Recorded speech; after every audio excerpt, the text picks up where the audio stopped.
ദൈവം തക്ക സമയത്ത് നിങ്ങളെ ഉയർത്തുവാൻ ദൈവത്തിന്റെ ബലമുള്ള കൈക്കീഴിൽ താണിരിപ്പീൻ. ഒന്നാമത്തത്, ഈ വാക്യം സമർത്ഥിക്കുന്നു, ഉയർത്തുന്നൊരു ദൈവമുണ്ട്. ഉയർത്തുന്നൊരു ദൈവമുണ്ട്. രണ്ട്, ഈ വാക്യം സമർത്ഥിക്കുന്നു, ഉയർത്താൻ ഒരു കാരണമുണ്ട്. മൂന്ന്, ഈ വാക്യം സമർത്ഥിക്കുന്നു, ഉയർത്താൻ ഒരു സമയമുണ്ട്. നാല്, ഈ വാക്യം സമർത്ഥിക്കുന്നു, ഉയർത്താൻ ഒരു സ്ഥലമുണ്ട്.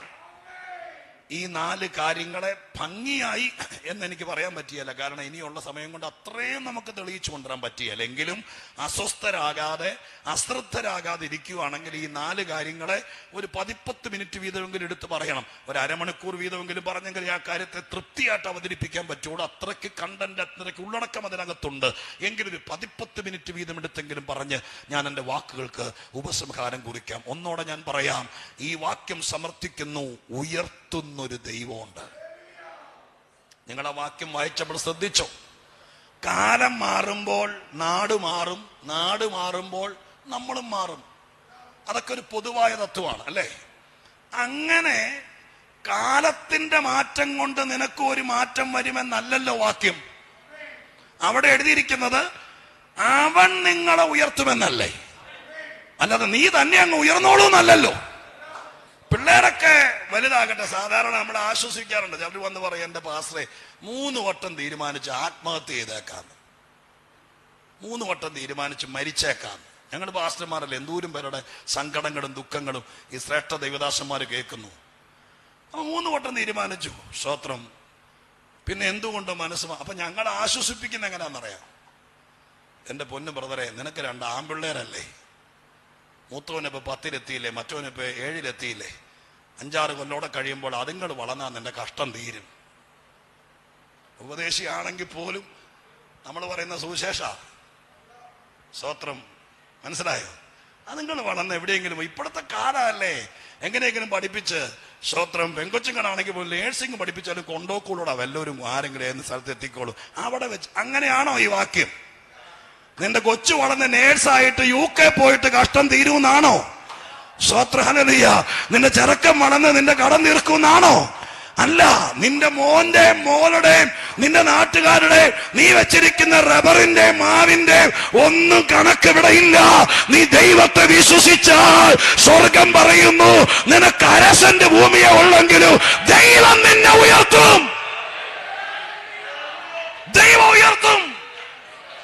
ആരും സഹായിക്കാനില്ലെങ്കിലും, ഒരു ബാങ്കുകാരൻ ലോൺ തരത്തില്ലെങ്കിലും, അയലക്കത്തുകാരൻ വായ്പ പോലും ചോദിച്ചാൽ തരില്ലെങ്കിലും, ഒരുപക്ഷെ ഇച്ചിലൂടെ കടത്തി പറയുക, നിന്റെ കൂട്ടായ്മയ്ക്കകത്തുള്ളവര് പോലും നിന്നെ വല്ലാത്തൊരു കണ്ണുകൊണ്ട് കണ്ടാലും എന്റെ ദൈവം പറയുന്നത് അനുസരിച്ച് നിന്നാൽ, ഇവിടത്തെ നാട്ടുകാരല്ല, ഇവിടത്തെ സൊസൈറ്റിക്കാരല്ല, ഇവിടത്തെ ആതുര സേവന സംഘടനകളല്ല, പിന്നെയോ ഉയരത്തിലൊരു ദൈവമുണ്ട്. ആ ദൈവം നിന്നെ ഉയർത്തുമെന്നാണ് ഈ വാക്യം സമർത്ഥിക്കുന്നത്. ഹല്ലേലൂയ. എല്ലാ കഷ്ടങ്ങളും പ്രയാസങ്ങളെല്ലാം ഇന്ന് രാത്രിക്കാലം ഒരുപാട് പേരുടെ പുറകിലായിപ്പോയി. കൂടപ്പുറപ്പുകളെയും പ്രിയപ്പെട്ടവരെയൊക്കെ നോക്കുമ്പോൾ എല്ലാവരെക്കാളും പിന്നിലായി എന്നുള്ള നിരാശ കൊണ്ട് എന്നെ കേൾക്കുന്നുണ്ടെങ്കിൽ അവരോട് പറയുന്നു, വേഗം ദൈവത്തെ വിശ്വസിക്ക്, ഈ കർത്താവിനെ തിരിച്ചറിയ്, ഈ രക്ഷകനെ മനസ്സിലാക്ക്. അനുഭവസ്ഥൻ ഇവിടെ സാക്ഷ്യം പറയുന്നു. മീൻ പിടിച്ച് നടന്നവർ, ഒന്നും പിടിക്കാതെ അനേക രാത്രികളിൽ മനസ്സുരുകിയവർ, നാട്ടുകാരുടെ നടുവിൽ വെറും മീൻകാരനായിരുന്നവർ, അവൻ സാക്ഷ്യം പറയുന്നു, ഉയർത്തുന്നൊരു ദൈവമുണ്ട്. ഹല്ലേലൂയ. സ്തോത്രം ചെയ്യുന്നു. വേദപുസ്തകത്തിന്റെ തത്വത്തിൽ ഒരുപാട് വിഷയങ്ങൾ ബൈബിളിനകത്തുണ്ട്. മൊത്തത്തിൽ ദൈവത്തെ കുറിച്ച് പറഞ്ഞാൽ ഞാൻ സാധാരണ ചോദിക്കാറുണ്ട്, യൂത്ത് മീറ്റിങ്ങിൽ പിള്ളേരോടൊക്കെ സൺഡേ സ്കൂളിലൊക്കെ ചോദിക്കാറുണ്ട്, നിങ്ങൾ 12ാം ക്ലാസ് കഴിഞ്ഞ്, മക്കളെ നിങ്ങൾ ശ്രദ്ധിക്കുന്നുണ്ടല്ലോ, 12ാം ക്ലാസ്സൊക്കെ കഴിഞ്ഞ് നിങ്ങൾ അമ്മയും അപ്പനെയും ഒക്കെ വിട്ട് കേരളത്തിൽ നിന്ന്, കോന്നിയിൽ നിന്ന് പഠിക്കാൻ വേണ്ടി വലിയ ഹൈദരാബാദിലോ സ്തോത്രം, അല്ലെങ്കിൽ ബാംഗ്ലൂരോ, വേണ്ട കുറച്ചുകൂടെ സ്തോത്രം വലിയ UK-ലൊക്കെ ദൈവം നിങ്ങൾക്ക് അവസരം തരട്ടെ, അങ്ങനെ പഠിക്കാൻ വേണ്ടി പോയി. നിങ്ങൾ ഇവിടുന്ന് പോയപ്പോൾ നിങ്ങൾ ഭക്തിയോ ഭക്തിയോടെ വളർത്തിയത് കൊണ്ട് ബൈബിൾ കൊണ്ടുപോയി. നിങ്ങൾ ഒരു റൂമിൽ സ്തോത്രം അവിടെ ഹോസ്റ്റലിലൂടെ താമസിക്കുമ്പോൾ എല്ലാ ദിവസവും വൈകുന്നേരം പല രാജ്യത്തു നിന്നോ പല നാട്ടിൽ നിന്ന് വന്ന പിള്ളേരുടെ കൂടെ ഒരുമിച്ച് റൂംമേറ്റ്സ് ഒക്കെ ആയിട്ട് ജീവിക്കുന്ന സമയത്ത് അവർ നോക്കുമ്പോൾ നിങ്ങൾ ബൈബിൾ വായിക്കുന്നു, നിങ്ങൾ ഒറ്റയ്ക്ക് പ്രാർത്ഥിക്കുന്നു, നിങ്ങൾ എപ്പോഴും കർത്താവിനെ വിളിച്ചുകൊണ്ട് നടക്കുന്നു. നിന്നിൽ എന്തോ പ്രത്യേകത കണ്ടു. ഒരു ദിവസം നിന്റെ റൂംമേറ്റ്സിൽ 2 പേര് നിന്നോട് ചോദിക്കുകയാണ്, നീ എപ്പോഴും ഇങ്ങനെ ദൈവമേ ദൈവമെന്ന് പറഞ്ഞ് നടക്കുന്നുണ്ടല്ലോ, നിന്റെ ദൈവം ആരാണ്? നിന്റെ ദൈവത്തിന്റെ പ്രധാന പരിപാടി എന്താണ് എന്ന് ചോദിച്ചാൽ എന്തോ പറയും? ചോദ്യത്തിന് മറുപടി കാലിക്കൂട്ടി പറഞ്ഞതാണെന്നോ നക്ഷത്രം തൂക്കിയെന്നൊന്നും അല്ല പറയേണ്ടത്. അവർ ചോദിച്ചത് ഒന്നാം തരം ചോദ്യമാണ്. അതിന് പിള്ളേരെ പറയേണ്ട ഉപദേശിമാരടക്കം കേട്ടോളണം. ആരെങ്കിലും ചോദിച്ചാൽ എന്നോ പറയും. നിങ്ങൾ ഈ മൈക്ക് വെച്ച് വെട്ടി പറയുന്ന ദൈവത്തിന്റെ പ്രധാന പരിപാടി എന്താണ് മനുഷ്യനോടുള്ള ബന്ധത്തിൽ? നിങ്ങളുടെ നോട്ടം കണ്ടിട്ട് ഇപ്പോഴാ നമ്മളെ ചിന്തിക്കാൻ തുടങ്ങിയെന്ന് തോന്നുന്നു. വാസ്തവത്തിൽ ചോദിച്ചു നോക്കിയേ, ഞാൻ പ്രാർത്ഥിക്കുന്നു, ആരെങ്കിലും വന്ന് ചോദിക്കട്ടെ, സുവിശേഷത്തിന് എൻട്രി ഉണ്ടാകട്ടെ. നീ ഉടക്കാൻ വരുവാണെങ്കിലും ചോദിക്കട്ടെ, എടാ ഞങ്ങൾക്കൊക്കെ ദൈവമല്ലേ, നിനക്ക് മാത്രമേ ദൈവമുള്ളൂ, നിന്റെ ദൈവത്തിന് എന്നാ പ്രത്യേകത എന്നൊരു ചോദ്യം അങ്ങ് ഇടട്ടെ. അങ്ങനെ ഇട്ടാ നമ്മൾ രക്ഷപ്പെട്ടില്ലേ? പിന്നെ അവിടെ നിന്ന് പറഞ്ഞു തുടങ്ങാലും. നമ്മുടെ ദൈവത്തിന്റെ പ്രത്യേകത ബൈബിൾ പറയുന്നു സൽഗുണങ്ങളുള്ള ദൈവം അല്ലേ? ഈ പത്രോസ് തന്നെ എഴുതിയിരിക്കുന്നത് എന്താ? നമ്മളെ വിളിച്ചത് തന്നെ സ്തോത്രം ദൈവത്തിന്റെ സൽഗുണങ്ങളെ ഘോഷിക്കാൻ. ഇദ്ദേഹത്തിന്റെ അനുഭവത്തിൽ എന്ന് പറയുന്നത് നിന്നെ വിളിച്ചതിന്റെ പ്രധാനപ്പെട്ട ഉദ്ദേശം, നീ പോകുന്ന വഴിക്ക് നിന്റെ ദൈവത്തിന് എന്തെങ്കിലും ഗുണം നീ കണ്ടിട്ടുണ്ടെങ്കിൽ ആ ഗുണം നീ മറ്റുള്ളവരോട് പറയണം. അപ്പൻ മക്കളോട് പറയണം, അമ്മ മക്കളോട് പറയണം, കഴിഞ്ഞ 40 കൊല്ലമായി 28 കൊല്ലമായി എനിക്ക് ദൈവത്തെ അറിയാം. ഒന്നുമില്ലാത്ത കാലത്ത് നിനക്ക് കയറി കിടക്കാൻ വീടെങ്കിലും ഉണ്ടല്ലോ, സ്തോത്രം, നിനക്ക് വിരിച്ചു തരാൻ ബെഡും ബെഡ്ഷീറ്റും ഉണ്ടല്ലോ. ഇതൊന്നുമില്ലാത്ത ചാണകം മെടിക തറയിൽ പാമ്പും കൂട്ടിനകത്ത് സ്തോത്രം ഹല്ലേലൂയ ചുമ്മാ മണ്ണ് വാരി വകഞ്ഞു വെച്ച് മഴ പെയ്ത വെള്ളം കുത്തി വലിച്ച് അകത്ത് വരുന്ന തറയിൽ പനമ്പ് വിരിച്ചു കിടന്ന കാലത്ത് അന്ന് കണ്ടെത്തിയ ദൈവം, ആ ദൈവത്തിന്റെ ഗുണങ്ങൾ ഒരു ദിവസം മുഴുവൻ പറഞ്ഞാൽ തീരത്തില്ല. അതെന്നാ പറയാത്തത്? പിള്ളേരോടെങ്കിലും പറയണ്ടേ? അത് വീട്ടിൽ പിള്ളേരോടെങ്കിലും പറയണ്ടേ? വേദപുസ്തകത്തിൽ നമ്മളെ വിളിച്ചിരിക്കുന്നത് അത്ര രാജകീയ പൗരോഹിത്യം തന്നിരിക്കുന്നെന്ന് എഴുതിയിരിക്കുന്നത്, അത്ര പദവി തന്നത് ദൈവത്തെ കുറിച്ച് പറയാനൊന്നുമല്ല, അതിനും അപ്പുറം ദൈവത്തിന്റെ സൽഗുണങ്ങളെ കുറിച്ച്. അതിനർത്ഥം ഒരുപാട് സൽഗുണമുള്ള ദൈവമാണ് നമ്മുടെ ദൈവം. അതെങ്കിലും നമ്മൾ ഇന്ന് രാത്രി ഒന്ന് തിരിച്ചറിയണം. ഒത്തിരി സൽഗുണങ്ങൾ. അപ്പൊ നിങ്ങളോട് ചോദിക്കുകയാണ്, എന്താണ് ദൈവത്തിന്റെ പ്രധാന പരിപാടി എന്ന് പറഞ്ഞാൽ എന്താ പറയുക? തൊട്ടതിനും പിടിച്ചതിനെല്ലാം വലിയ ചൂരവടിയും കൊണ്ട് ഇരുന്നിട്ട് പറഞ്ഞതൊത്തില്ല, ഉടുത്തതൊത്തില്ല, സ്വോത്രം പറഞ്ഞതൊത്തില്ല, തുണി ഉടുത്തതൊത്തില്ലെന്നും പറഞ്ഞുകൊണ്ട് ഓരോന്നിനും തല്ലാനിരിക്കുന്നവനാണോ ദൈവം? നിങ്ങളെ ഇരിപ്പ് കണ്ടിട്ട് അങ്ങനെയാന്ന് തോന്നുന്നു. അങ്ങനെയാണോ? സത്യമായിട്ട് നിങ്ങൾക്കിത് മനസ്സിലാക്കി തരാൻ വേണ്ടി ഓർക്കുന്നു. ഞാൻ എൻ്റെ പശ്ചാത്തലം ഓർക്കുന്നു. ഞാൻ അടിസ്ഥാനപരമായിട്ട് എറണാകുളം സ്വദേശിയാണ്. ഇപ്പം ഞാൻ വെണ്ണിക്കുളത്ത് താമസിക്കുന്നു. നിങ്ങൾക്ക് പലർക്കും അറിയായിരിക്കും. അവർ സ്തോത്രം, എൻ്റെ സാക്ഷിയൊക്കെ ചിലപ്പോഴൊക്കെ മീഡിയയിലൊക്കെ പല നിങ്ങൾ കേട്ടിട്ടുണ്ടായിരിക്കും. വലിയ ഗതികെട്ട് കുടുംബമായിരുന്നു. അങ്ങനെ വല്ലാത്ത ഒരു സാഹചര്യം. സ്തോത്രം, ഈ പറഞ്ഞ ഒരു ഓലപ്പരയ്ക്കകത്ത് കിടന്ന് വളർന്ന സമയം ഞാനും എൻ്റെ അനിയനും നിങ്ങൾക്കറിയാം പാസ്റ്റർ അജിയമ്മ, ഞങ്ങൾ 2 പേരേ ഉള്ളൂ. ഞങ്ങളൊരു ബന്ധു വീട്ടിൽ പോയതായിട്ടോ അങ്ങനെയൊന്നുമില്ല. കാരണം ഞാൻ പറഞ്ഞല്ലോ, ഒരു ഗതികെട്ട് എല്ലാവരും എന്തൊക്കെയോ, ഞങ്ങളുടെ തന്നെ കുഴപ്പമാണ്, ആരെയും കുറ്റം പറയുന്നില്ല. അപ്പൻ കുടിച്ചും ജീവിച്ചൊക്കെ എൻ്റെ പേരിൽ ഒരു അസംതൃപ്തരായിരുന്നു ഞങ്ങളുടെ ബന്ധുക്കളുടെ ഇടയിൽ. അവരെല്ലാം പറഞ്ഞുകൊണ്ടിരുന്നത് എൻ്റെ അപ്പന് ജീവിക്കാൻ അറിയില്ല, അതുകൊണ്ട് ഞങ്ങളെ ഒട്ട് ഒരു ബന്ധു വീട്ടിലേക്ക് വിടത്തുമില്ലായിരുന്നു, ഞങ്ങളെ ആരും അങ്ങനെ സ്വീകരിക്കില്ല. അതുകൊണ്ട് അപ്പൻ്റെ വീട്ടിലും അമ്മയുടെ വീട്ടിലും ഒന്നും ഞങ്ങൾ പോയിട്ടില്ല. ഞങ്ങൾ വളർന്നു വന്നതൊക്കെ ഇപ്പൊ ദൈവത്തിന്റെ കൃപ കൊണ്ട് കർത്താവ് കടം തീർക്കുന്നത് ആണ്ടിൽ 2-3 പ്രാവശ്യമൊക്കെ ഇപ്പൊ ഞങ്ങളെ ഏതെങ്കിലും വിദേശ രാജ്യത്ത് വിടും. സ്തോത്രം, മനസ്സിലായോ? അപ്പന്റെ അമ്മയുടെ വീട്ടിലൊന്നും പോയി ഞങ്ങൾ ഒരു വെക്കേഷൻ അനുഭവിച്ചിട്ടില്ല. പക്ഷെ ആണ്ടിൽ 2-3 പ്രാവശ്യം ഒരാഴ്ചയൊക്കെ എവിടെയെങ്കിലും ദുബായിലോ സ്തോത്രം UK-ലോ കൊണ്ടുപോയും ബന്ധുക്കളെക്കാൾ സുന്ദരമായി സ്തോത്രം കരുതി സൂക്ഷിച്ച് പോരാൻ നേരത്ത് ഒരു പെട്ടി നിറച്ച് സാധനവും മേടിച്ച് എയർപോർട്ടിൽ കൊണ്ടുപോയി 2 കവളയിൽ ഉമ്മ തന്ന് കയറ്റിവിടുന്ന എത്രയോ പേര്. Jesus, hallelujah. ഞാനൊരു ഒരു സരസമായ രീതി പറഞ്ഞു പോയതാ. പക്ഷേ സത്യം മനസ്സിൽ ഗ്രഹിച്ചപ്പോൾ നന്ദി പറയാതിരിക്കാൻ പറ്റിയല്ല. ഞാൻ നിങ്ങളോടും പറയാം, ഈ കർത്താവിന്റെ പക്ഷത്ത് നിന്ന് അവിശ്വസ്തത കാണിക്കാതിരുന്നാൽ ദൈവം ആർക്കും കടക്കാരനല്ല. സ്തോത്രം. നിന്നെ ദൈവം മാനിക്കാതിരിക്കുകയല്ല. കർത്താവ് ആരെ കൊണ്ട് മാനിക്കണം എന്നൊക്കെ ദൈവം നിശ്ചയിച്ചോളും. ദൈവം അതിന് വിശ്വസ്തനാണ്. അങ്ങനെയുള്ള കാലഘട്ടത്തിൽ ഞങ്ങൾ ആ പഴയ വീട്ടിൽ കിടക്കുമ്പോൾ ഞാനും അനിയനും വല്ലപ്പോഴും ഒക്കെ ഞങ്ങൾ രണ്ടുപേരും കൂടെ എന്തെങ്കിലും കാര്യത്തിനകത്ത് സ്തോത്രം ഒന്ന് ഏതെങ്കിലും കാര്യത്തിൽ ഇച്ചിരി ഉറക്കെ ചിരിച്ചു പോയാൽ, ഞങ്ങളുടെ വീട്ടിൽ സത്യമാണ് ഈ പറയുന്നത് കേട്ടോ, ഒന്ന് സ്തോത്രം എന്തെങ്കിലും കാര്യത്തിനകത്ത് തമാശ ഒന്നും പറയാൻ അന്നില്ല. എന്നത്തെ പോലത്തെ മീഡിയ ഒന്നുമില്ലല്ലോ, നമുക്കങ്ങനെ അറിയില്ല. ബാലരമ പോലെ നമ്മൾ വായിക്കാറില്ല, കിട്ടാറില്ല. അപ്പൊ പിന്നെ ഞങ്ങൾ തന്നെ എന്തെങ്കിലുമൊക്കെ ഉള്ളൂ. സ്തോത്രം എന്തെങ്കിലും പറഞ്ഞത് ഉറക്കെ ചിരിച്ചു പോയാൽ എൻ്റെ അമ്മ അനവധി പ്രാവശ്യം പറഞ്ഞത് എൻ്റെ ഓർമ്മയിലുണ്ട്. അമ്മ പറയും, മിണ്ടാതിരടാ, ദൈവം കോപിക്കും. സത്യമാ ഞാൻ ഈ പറയുന്നേ. ഇപ്പൊ വീട്ടിൽ ഇച്ചിരി അധികം തുറന്ന് ചിരിച്ചാ പോലും എൻ്റെ പാവ അമ്മയുടെ മനസ്സിനകത്ത് കിടന്നത് ദൈവത്തെ കുറിച്ചുള്ള കൺസെപ്റ്റ്. ഒത്തിരി സന്തോഷിച്ചാൽ നിങ്ങൾ തന്നെ പറയാറില്ലേ, സാധാരണ ഇപ്പോഴും കോന്നിക്കാര് പറയാറുണ്ടോന്ന് അറിയില്ല, പറയും ഇന്ന് ഒരുപാട് ചിരിക്കുന്നുണ്ട്, ഏതാണ്ട് കരയാനാന്നാ തോന്നുന്നേ, പറയാറില്ലേ? എന്നാ വർത്താനം, ഇതൊക്കെ എവിടെ നിന്ന് കിട്ടി പോളിസി? സത്യത്തിൽ നമ്മുടെ അകത്ത് കിടക്കുന്ന. ഇപ്പൊ എന്റെ അമ്മ പറയായിരുന്നു, ഉറക്ക ചിരിച്ചാൽ എന്നാ കണ്ടിട്ടാടാ ചിരിക്കുന്നത്, ദൈവം കോപിക്കൂടാ, മിണ്ടാതിരിടാ. ഇനി അതും പോട്ടെ, നമ്മൾ ദൈവത്തെ കുറിച്ചുള്ള നമ്മുടെ മനസ്സിൽ കിടക്കുന്ന കൺസെപ്റ്റാണ് ഞാൻ പറയുന്നത് കേട്ടോ. സ്തോത്രം. ഇതൊക്കെ ഒരു ഭാഗം ശരിയായിരിക്കും, പക്ഷെ ദൈവത്തെക്കുറിച്ച് നമ്മൾ എന്താണ് ഹൈലൈറ്റ് ചെയ്യുന്നതെന്ന് നമ്മൾ മനസ്സിലാക്കേണ്ടത്. ഒരു ഭാഗം സ്തോത്രങ്ങൾ ഓർത്തെ, നമ്മളിപ്പോ ഒരാളോട് കയറി അങ്ങോട്ട് എന്തെങ്കിലും കാര്യത്തിൽ ഇങ്ങോട്ട് വന്നു നമ്മളെ അങ്ങ് അസ്വസ്ഥമാക്കി, നമുക്ക് തിരിച്ചു പറയാം, നമുക്ക് വാച്ചാതിരി അത്രയില്ലായിരുന്നു, നമ്മളെ അങ്ങ് ഒതുക്കുക. താനാണോടോ പ്രസംഗിക്കുന്നവൻ, സ്തോത്രം, താനാണോ വെള്ളക്കുപ്പായിട്ട് നടക്കുന്നതൊക്കെ ചോദിച്ചു, നമുക്ക് തിരിച്ചൊന്നും പറയാനില്ല. നമുക്കങ്ങ് സങ്കടം വന്നു നമ്മുടെ ഭാഗത്ത് വരമ്പോ. പക്ഷെ നമുക്ക് പറയും, തൊണ്ണയിൽ ശബ്ദം പോലും വരില്ല. അങ്ങനെ വരുമ്പോൾ അവസാനം നമ്മൾ പറയുന്നൊരു വാക്കുണ്ട്, എന്താണെന്നറിയാമോ? നിന്നോടൊക്കെ ദൈവം ചോദിച്ചോടൂടാ.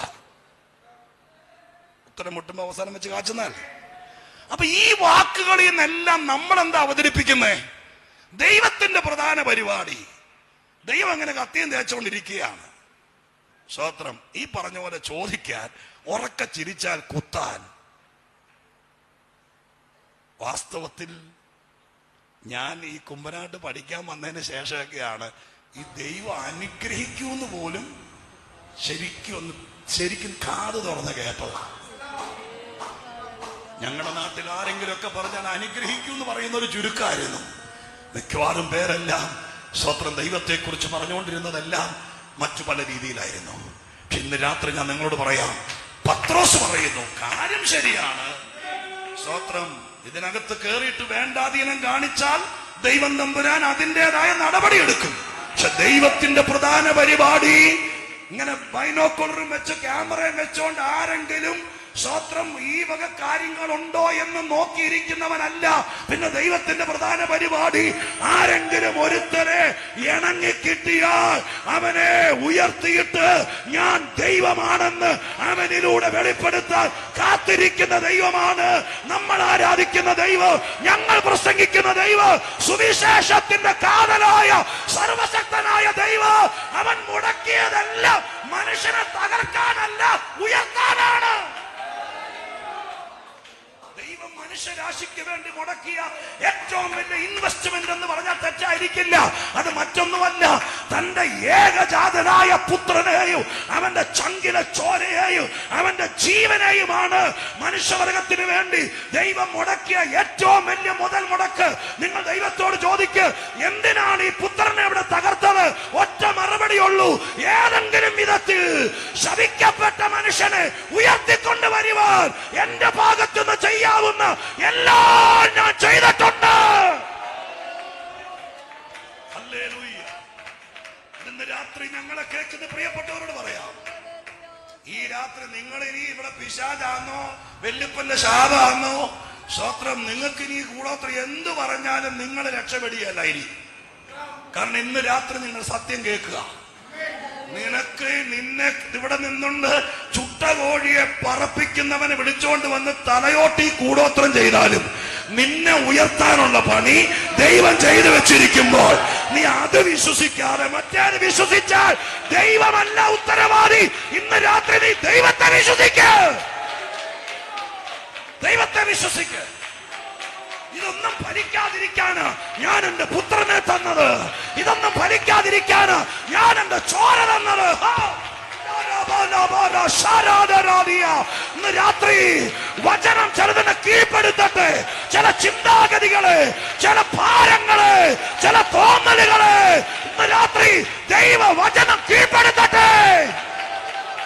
ഹല്ലേലൂയ, ഹോളി സ്പിരിറ്റ്, ഹല്ലേലൂയ. ദൈവത്തോട് ചോദിക്കുക. സംഭവമൊക്കെ ശരിയാ, കൊടരായ്മ കാണിച്ചാൽ ദൈവം അടിക്കും, ബാലശിക്ഷയൊക്കെ ഉണ്ട്. ദൈവം ഇതൊക്കെ മുടക്കിയത് പരിശുദ്ധാത്മാവിനെ നമുക്ക് തന്നെ എന്തിനാ? എങ്ങനെയെങ്കിലും നമ്മൾ ഉയർന്നു വരണം. സ്വത്രം മനസ്സിലായോ? ഇവിടെ ഇരിക്കുന്ന കർത്തൃദാസന്മാരായിരിക്കുന്ന ഞങ്ങൾ ഞങ്ങളുടെ ബുദ്ധി കൊണ്ടും ഞങ്ങളുടെ കഴിവുകൊണ്ടും പ്രവർത്തിച്ചാൽ ആത്മാക്കൾ വിടിവിക്കപ്പെടുകയല്ല, ശുശ്രൂഷ ഫലിക്കുകയല്ല. അതറിയാവുന്ന ദൈവം തന്റെ ആത്മാവിനെ ഞങ്ങൾക്ക് തന്നു, നമുക്ക് തന്നു. എന്തിനാ? നിന്റെ ശുശ്രൂഷ വിജയിക്കാൻ. സ്തോത്രം. നീ ലജ്ജിച്ചു പോകാതിരിക്കാൻ, നീ കൈവച്ച വിടുതലുണ്ടാകാൻ, നീ ഒരുത്തനെ കയറി പിടിച്ചാൽ അവനെ എഴുന്നേറ്റ് പോരാൻ.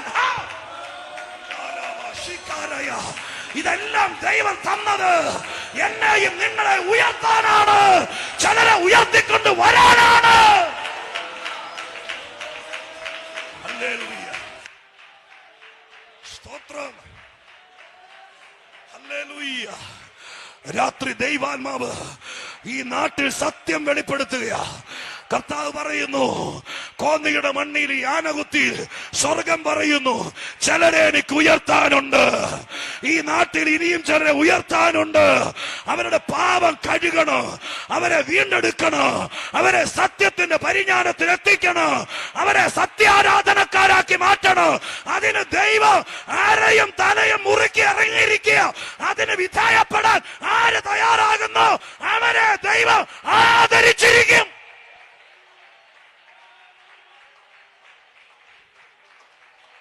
Holy Spirit.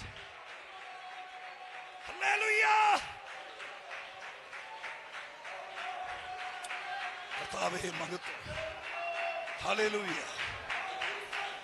സ്തോത്ര, ഹല്ലേലൂയ. ഞാൻ ആ ഭാഗം വിടട്ടെ. ബൈബിൾ മുഴുവൻ അങ്ങനെയാണ് എഴുതിയിരിക്കുന്നത്. ഞാൻ അതിന് ഓരോന്നും തെളിവിലേക്ക് പോകേണ്ട കാര്യമില്ല. ഇതൊരു മാസയോഗമല്ല, കൺവെൻഷൻ ആണെന്നറിയാം. അതുകൊണ്ട് ആ ഒരു ഭാഗം മാത്രം എന്ന് പറഞ്ഞ് നിങ്ങളെ കൊണ്ട് കൈയടിപ്പിച്ച് സമയം തീർക്കാൻ ഞാൻ സ്തോത്രം താല്പര്യപ്പെടുന്നില്ല. ഏറെക്കുറെ നിങ്ങൾക്ക് മനസ്സിലായല്ലോ. ഇന്ന് രാത്രി നിങ്ങളോട് പറഞ്ഞു വെച്ചിരിക്കുന്ന ഏതൊക്കെ വാക്കുകളാണെങ്കിലും എൻ്റെ പ്രിയപ്പെട്ടവർ തിരിച്ചറിയണം, ഒരു ദൈവമുണ്ട്. ഒരുപക്ഷെ നമുക്കറിയാം, സ്തോത്രം, ഈ നാട്ടിലെ പല ദേവസങ്കല്പങ്ങളുടെ മുമ്പിൽ അർപ്പിക്കപ്പെടുന്ന വഴിപാടുകൾ പോലും മറ്റുള്ളവരെ തകർക്കാനും താഴ്ത്താനും മുടിക്കാനുമായിരിക്കാം. ഞാൻ പറയുന്നത് ശരിയല്ലേ? സ്തോത്രം. പല വഴിപാടുകളും നേർച്ചകളും പോലും അത് സ്വീകരിച്ചിട്ട് മറ്റുള്ളവരെ തകർക്കാൻ പറ്റിയ സങ്കല്പമൂർത്തികൾ ഒരുപക്ഷെ കണ്ടേക്കാം. പക്ഷെ ദൈവസഭ എന്ന സ്ഥാപനം സർവശക്തനായ ദൈവം ഈ മണ്ണിൽ തുറന്നത്, നീ ഇവിടെ ഒരു കെട്ട് കാശും കൊണ്ട് വന്നിട്ട് ഈ സഭയ്ക്കകത്തുള്ള ദൈവത്തോട് ഇന്നവന് തകർത്തു തരാൻ പറഞ്ഞാൽ കർത്താവ് പറയും കാശ് കൊണ്ട് ഇറങ്ങി പോടാന്ന്. കാരണം മറ്റൊരുത്തിന് മുടിക്കാൻ തുടങ്ങിയ സ്ഥാപനമല്ല സഭ. ചിലര് രക്ഷപ്പെടണം, ചിലര് വിടുവിക്കപ്പെടണം, ചിലരുടെ കണ്ണുനീര് തോരണം, ചിലര് സമാധാനത്തോടെ കിടന്നുറങ്ങണം, ചിലരുടെ ആയുസ് കൂടണം, അവർ ദൈവത്താൽ അനുഗ്രഹിക്കപ്പെടണം, അവരങ്ങ് സ്വർഗത്തിലെത്തണം. അതിന് തുറന്ന സ്ഥാപനമാണ് സഭ. ദൈവത്തിന്റെ സകല കൃപാവരങ്ങളും മനുഷ്യനെ ഉയർത്താനാണ്. ആണോ അല്ലയോ? സ്തോത്രം, ഹല്ലേലൂയ. ഒരുത്തനെ പ്രാർത്ഥിച്ച് മുടിക്കാനും തകർക്കാനൊന്നും ഒരു കൃപാവരവും ഞാൻ ബൈബിളിൽ കണ്ടിട്ടില്ല. എല്ലാം അവനെ ആശ്വസിപ്പിക്കാൻ, സമാധാനിപ്പിക്കാൻ, സത്യം ഗ്രഹിപ്പിക്കാൻ, തീയിൽ നിന്ന് വലിച്ചെടുക്കാൻ, അവൻ ആത്മഹത്യ ചെയ്യാതിരിക്കാൻ. സ്തോത്രം. അതുകൊണ്ട് ഞാൻ എൻ്റെ ആവേശം തീർന്നില്ലെങ്കിലും ഞാൻ ഇവിടെ ബ്രേക്ക് ചെയ്യുക. ആ ഭാഗം ഉയർത്തുന്ന ഒരു ദൈവമുണ്ട്. ഉണ്ട്. പിള്ളേരടക്കം, എന്നെ ശ്രദ്ധിച്ചിരിക്കുന്ന മക്കളടക്കം എന്തൊക്കെ വിഷയം ജീവിതത്തിൽ നേരിട്ടാലും ഈ വാക്യം നിങ്ങൾ മറക്കരുത്. ഇവിടെ നിന്ന് പഠിക്കാനൊക്കെ വേണ്ടി എവിടെ ചെന്നാലും നിന്നെ കൊണ്ട് പറ്റത്തില്ലെന്ന് തോന്നിയാലും, ഒരുപക്ഷെ വിവാഹിതയായി ഏതെങ്കിലും വീട്ടിൽ ചെന്നാൽ അവിടെ എന്ത് തോന്നിയാലും അവിടെ നീ മറക്കരുത്, ഉയർത്തുന്ന ദൈവമുണ്ട്. മനുഷ്യൻ മുഴുവൻ ചവിട്ടി ഒതുക്കാൻ നോക്കിയാലും അവരുടെ ഇടയിൽ ഉയർത്തുന്ന ഒരു ദൈവമുണ്ട്. ആ ദൈവത്തിൽ ആശ്രയിച്ചോ. ഇന്ന് അനുഭവിക്കുന്ന കഷ്ടങ്ങൾക്കപ്പുറം നിന്നെ ദൈവം ഉയർത്തിയിരിക്കും. ഈ ദൈവത്തെ പിൻപറ്റിയവരെ ആരെയും ദൈവം നാണം കെടുത്തിയിട്ടില്ല. രണ്ടാമത്തെ കാര്യം ഉയർത്താൻ ഒരു കാരണമുണ്ട്. ചുമ്മാ ഒരുത്തിനെ അങ്ങ് ഉയർത്തും എന്ന് പറയുന്നത് കാരണമുണ്ട്. അതും വിശാലമായ ചിന്തയാണ്. പക്ഷേ ഞാൻ സമയപരിധിക്കുള്ളിൽ ചുരുക്കണമല്ലോ. ഉയർത്താനുള്ള കാരണം വാസ്തവത്തിൽ 6-ാം വാക്യം മൊത്തം തപ്പിയാ കിട്ടിയല്ല. 6-ാം വാക്യം ആരംഭിക്കുന്നത് എന്ത് പറഞ്ഞോണ്ടാ? 6-ാം വാക്യം ആരംഭിക്കുന്നത് എന്ത് പറഞ്ഞോണ്ടാ? അതുകൊണ്ടെന്നൊരു വാക്ക്. അങ്ങനെ ഒരു വാക്ക് കണ്ടാൽ ഭാഷ അറിയാവുന്നവരെന്ത് വിചാരിക്കണം? അതിന്റെ പുറകിൽ എന്തോ റീസൺ ഉണ്ട്. ആ റീസൺ അതുകൊണ്ട്.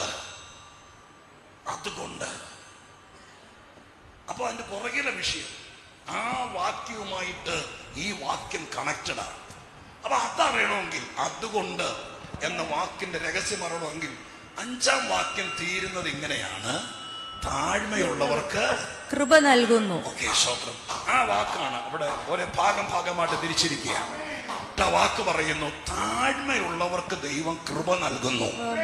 അതുകൊണ്ട് ദൈവം തക്ക സമയത്ത് ഉയർത്തേണ്ടതിന്. അപ്പൊ ഉയർത്താനുള്ള കാരണം വേറെ ഒന്നുമല്ല, ദൈവത്തിന്റെ കൃപയാണ്. സ്തോത്രം. നമ്മൾ ചെയ്തതെല്ലാം ശരിയായിരുന്നു. നമ്മുടെ അപ്പൻ സ്തോത്രം മാന്യനായിരുന്നു, നമ്മുടെ വല്യപ്പച്ചൻ ദോഷം ചെയ്തവനായിരുന്നു, പിടിച്ചുപറിക്കാരനായിരുന്നു, ഏതെങ്കിലും ഇതൊന്നുമല്ല. ദൈവം തമ്പുരാൻ ഒരുവനോട് കൃപ തോന്നിയാൽ ആ കൃപയാണ് ഒരുത്തനെ ഉയർത്തുന്നത്. ഇത് പറയുന്നയാള് പത്രോസാന്ന് ഓർത്തോളണം കേട്ടോ. ഇദ്ദേഹത്തിന്റെ അനുഭവമാണ് പറയുന്നത്. ഞാൻ അത് പറഞ്ഞാട്ട് ഈ സന്ദേശം തുടങ്ങിയത്. പത്രോസ് പറയുന്നു, നിങ്ങൾ ധൈര്യപ്പെട്. നിങ്ങൾക്ക് വിദ്യാഭ്യാസം കുറവായിരിക്കാം, മാതൃഭാഷ പോലും മര്യാദയ്ക്ക് പറയാൻ അറിയില്ലായിരിക്കാം, നിങ്ങളൊരു അപരിഷ്കൃത സമൂഹത്തിൽ ജനിച്ചു വളർന്ന ആളായിരിക്കാം. സ്തോത്ര ഹല്ലേലൂയ. ഞാൻ അങ്ങനത്തെ ഒരാളായിരുന്നു. ഞങ്ങളുടെ നാട് അങ്ങനത്തെ ഒരു കോളനി പ്രദേശം പോലത്തെ പ്രദേശമായിരുന്നു. സ്തോത്രം ഹല്ലേലൂയ. ഞങ്ങളുടെ നാട്ടിൽ അങ്ങനത്തെ ഒരുപാട് കാര്യങ്ങൾ. അപ്പനും മക്കളും കൂടി ഒരുമിച്ചിരുന്ന് കള്ളു കുടിക്കുകയായിരുന്നു. എൻ്റെ ഓർമ്മയിലുണ്ട്. സ്തോത്രം. ഇന്ന് അവരൊക്കെ ജീവിച്ചിരിക്കുന്ന അറിയില്ല. ഞാൻ നാട് വിട്ടിട്ട് 10-32 വർഷമായി. എൻ്റെ ഓർമ്മയിൽ, എൻ്റെ പ്രായത്തിൽ രാവിലെ ഞങ്ങളുടെ നാട്ടിൽ നിങ്ങളെ പോലത്തെ എൻ്റെ ഓർമ്മയിൽ ഒരു 3-4 ചേച്ചിമാര് കാജാവീടി വലിക്കുമായിരുന്നു. റോട്ടിൽ കൂടെ നടന്ന് രാവിലെ എഴുന്നേറ്റ് കാജാവീടിയും വലിച്ചുകൊണ്ട് രാവിലെ പണിക്ക് പോകുന്ന ചേച്ചിമാരെ ഇന്നും എൻ്റെ ഓർമ്മയിലുണ്ട്. പേര് പറയുന്നത് ശരിയല്ലെന്ന് ഓർത്ത പേര് പറയാത്ത അങ്ങനത്തെ നാടായിരുന്നു. ചുമ്മാ ചേട്ടന്മാരുടെ കയ്യിൽ നിന്ന് ബീഡി ഉണ്ടോന്ന് ചോദിച്ചുകൊണ്ട് മേടിച്ച് വലിക്കുന്ന ചേച്ചിമാർ. കോന്നിക്കാർക്ക് ചിന്തിക്കാമോ? രഹസ്യത്തിൽ വലിക്കുന്നുണ്ടോന്ന് അറിയാല്ല, പക്ഷെ റോട്ടിൽ വലിക്കുന്നുണ്ടാവില്ല. ക്ഷമിച്ചേരെ. അപ്പൊ അങ്ങനെ ഒരു നാടായിരുന്നു. അപ്പൊ പിന്നെ പിള്ളേരുടെ കാര്യം പറയാനുണ്ടോ? അപ്പൊ ഇതൊക്കെ ശരിയായിരിക്കാം, പക്ഷേ ഒരുവനെ ദൈവം മാറ്റാൻ ഉപയോഗിക്കുന്നത് കൃപയാണ്. കൃപ. ആ കൃപ ദൈവം റിലീസ് ചെയ്യാൻ തുടങ്ങി 2000 വർഷമായി. അതുകൊണ്ട് നിന്റെ കയ്യിൽ പണമുണ്ടോ, നിന്നെ സഹായിക്കാൻ ആളുണ്ടോ, സ്തോത്രം, നിനക്ക് വായ്പ തരാനാ, ഇതൊന്നും നോക്കണ്ട. കൊച്ചുങ്ങളുടെ അഡ്മിഷൻ എടുക്കാനുള്ള നേരത്താണെങ്കിൽ പോലും നീ ദൈവത്തെ വിശ്വസിച്ചിട്ട് പറയണം, ദൈവം കൃപ ചെയ്താൽ ഇതൊക്കെ നടക്കും. കർത്താവിന് നിന്നോട് കൃപ തോന്നിയാൽ നിന്റെ തലമുറ എവിടെ എത്തിക്കുമെന്ന് പറയാൻ പറ്റുമോ? നിന്റെ സന്തതിയെ, നിന്നെ സർവശക്തരായ ദൈവത്തിന് കൃപ തോന്നിയാൽ. അതുകൊണ്ട് പ്രാർത്ഥിക്കും മക്കളെ. ഞാൻ ഈ കുഞ്ഞുങ്ങളെ അധികം ഫോക്കസ് ചെയ്യുക. ഇത് കേൾക്കാൻ ഈ പരീക്ഷാ മാസത്തിലാണെങ്കിലും നിങ്ങൾ വന്നല്ലോ, നിങ്ങൾ ഇത് കേൾക്കാൻ തയ്യാറായാൽ സർവശക്തന്റെ കൃപ ലഭിച്ചാൽ നിന്റെ ജീവിതം മാറിക്കിട്ടും. പറഞ്ഞല്ലോ, ഒരുത്തിന് കൃപ ലഭിച്ചാൽ ദൈവം തമ്പുരാൻ അവനെ മാനിക്കുന്ന രീതി, എന്റെ പശ്ചാത്തലങ്ങൾ. ഞാൻ അതിന് ഈ പത്രോസിന്റെ അനുഭവത്തിൽ നിന്ന് തന്നെ ഒരു വാക്യം വായിച്ചു കേൾപ്പിക്കാം. നിങ്ങളൊരു വാക്യം വായിക്കും. മത്തായിയുടെ സുവിശേഷം 10-ാം അധ്യായത്തിന്റെ 2-ാമത്തെ വാക്യം വായിച്ചേ. 10:2. മത്തായിയുടെ സുവിശേഷം 10-ാം അധ്യായം 2-ാം വാക്യം വായിച്ചേ. 12 അപ്പോസ്തലന്മാരുടെ പേരാവിത്. ഒന്നാമൻ പത്രോസ് എന്ന് പേരുള്ള ശീമോൻ, അടുത്തത് അവന്റെ സഹോദരൻ അന്ത്രയാസ്, സെബദിയുടെ മകൻ യാക്കോബ്, അവന്റെ സഹോദരൻ യോഹന്നാൻ. മതി മതി മതി മതി. സ്തോത്രം. മൈക്ക് ഓഫ് ചെയ്തേരെ, അല്ലെങ്കിൽ ഹൗളിംഗ് ഉണ്ടാവും. ഓക്കെ, നിങ്ങൾ കേട്ടേ സ്തോത്രം. അവിടെ പറഞ്ഞിരിക്കുന്ന വാക്ക് കണ്ടോ? അവിടെ പറയുന്ന 12 അപ്പോസ്തലന്മാരുടെ പേരാണ്. ശ്രദ്ധിച്ചു വായിച്ചോ നിങ്ങൾ? അവിടെ എഴുതിയിരിക്കുന്ന ഓരോരുത്തരുടെ പേരാണ്. ഒന്നാമൻ പത്രോസ് എന്ന് പേരുള്ള ശീമോൻ, രണ്ടാമൻ അന്ത്രയോസ്, മൂന്നാമൻ മതി ഉള്ളു പറയണ്ട, എന്നോടെ ചോദിക്കുക. ഒന്നാമൻ പത്രോസ്, രണ്ടാമൻ, അങ്ങനെ അവിടെ എഴുതിയിട്ടുണ്ടോ? രണ്ടാമൻ അന്ത്രയോസ് എന്ന് അവിടെ എഴുതിയിട്ടുണ്ടോ? മൂന്നാമൻ എഴുതിയിട്ടുണ്ടോ? രണ്ടാമത് എഴുതിയിരിക്കുന്ന പുള്ളിയാ, പക്ഷെ രണ്ടാമനെന്നുണ്ടോ? ഇല്ല. പക്ഷെ ഒന്നാമനുണ്ട്. 12 പേരടങ്ങുന്ന ഈ ടീമിൽ രണ്ടാമനുമില്ല, മൂന്നാമനുമില്ല, അഞ്ചാമനുമില്ല, പക്ഷെ ഒന്നാമനുണ്ട്. രണ്ടാമനായിരുന്നെങ്കിൽ അവിടെ എഴുതിയാൽ രണ്ടാമൻ അന്തോറസ് എഴുതിയില്ല, ഒന്നാമനേ ഉള്ളൂ. അതിനർത്ഥം എന്താ? ഇതിൽ രണ്ടാമനില്ല, പക്ഷെ ഒന്നാമനുണ്ട്. ഇത് വായിച്ച് അന്ന് എനിക്ക് തോന്നിയ അസൂയ. കാരണം ഞാൻ കർത്താവിനോട് ചോദിച്ചു, എന്റെ പൊന്നു കർത്താവേ, ഈ സംഘത്തിനകത്ത് ഒന്നാമനാക്കാൻ ഇങ്ങേരെയെ കണ്ടോളോ? കാരണം ഇതിനകത്ത് ഒന്നാമനാക്കാൻ കൊള്ളാവുന്ന കക്ഷിയാണോ ഇദ്ദേഹം? എവിടെയെങ്കിലും പ്രാർത്ഥിക്കാൻ കൊണ്ടുപോയാൽ അവിടെ ഇരുന്ന് ഉറങ്ങും. ഒരിടത്തും പ്രാർത്ഥിച്ചിട്ടില്ല. സ്തോത്രം. 2, കർത്താവിനെ ഒന്നിലധികം പ്രാവശ്യം അദ്ദേഹം തള്ളിപ്പറഞ്ഞു. ഞാൻ വിചാരിച്ചു തീ കാഞ്ഞുകൊണ്ടിരിക്കുമ്പോൾ യേശുവിനെ അറിയുന്നില്ലെന്ന് പ്രാഗിക്കൊണ്ട് പറഞ്ഞു, അതൊരബദ്ധം പറ്റിയതാണെന്ന് വിചാരിച്ചു. അങ്ങനെ കർത്താവിന്റെ നോട്ടം വീണപ്പോൾ മഹാപുരോഹിതന്റെ അരമനയുടെ തൂണെ കെട്ടിപ്പിടിച്ചുകൊണ്ട് പെൺപിള്ളേര് കരയും പോലെ കരഞ്ഞപ്പോൾ ഞാൻ വിചാരിച്ചു മാനസാന്തരപ്പെട്ടതായിരിക്കും എന്ന് വിചാരിച്ചു. ഞാൻ കുറെ നാൾ അങ്ങനെ പ്രസംഗിക്കുകയും ചെയ്തു. പിന്നെ മനസ്സിലായി മാനസാന്തരം അല്ലായിരുന്നു. അതെങ്ങനെ അറിയാം? ഇത് നടന്നതിന്റെ പിറ്റേ ദിവസം ഈ പുള്ളി വേറെ 3-4 പേരോട് പറഞ്ഞു, ഞാൻ മീൻ പിടിക്കാൻ പോവാണ് എന്ന് പറഞ്ഞ് പടകും. അത് മാനസാന്തരാണെങ്കിൽ ഈ പണി ചെയ്യുമായിരുന്നു. അപ്പോ തക്കം കിട്ടിയാൽ ഇതൊക്കെ ചെയ്യുന്ന ഒരാളായിരുന്നു. ആ കക്ഷിയാണോ സർവജ്ഞാനിയായ അങ്ങ് ഒന്നാമനാക്കിയത്? ഇനി ആരും ഇല്ലെന്നിരിക്കട്ടെ, ആരെങ്കിലും വേണ്ട എന്റെ പൊന്നുപോനെ, എന്റെ പേരിൽ കിട്ടിയവനെ പിടിച്ചാക്കിയെന്നാണെങ്കിൽ ഇതിനകത്ത് എത്ര നല്ലവരുണ്ട്. യോഹന്നാൻ മോശമാണോ? കർത്താവിന്റെ നെഞ്ചോട് ചാരിയിരുന്നവൻ അല്ല. കർത്താവിന്റെ ഫസ്റ്റ് കസിൻ അല്ലേ? സ്വന്തം സഹോദരി പുത്രൻ, അമ്മയുടെ സഹോദരി പുത്രനല്ലേ?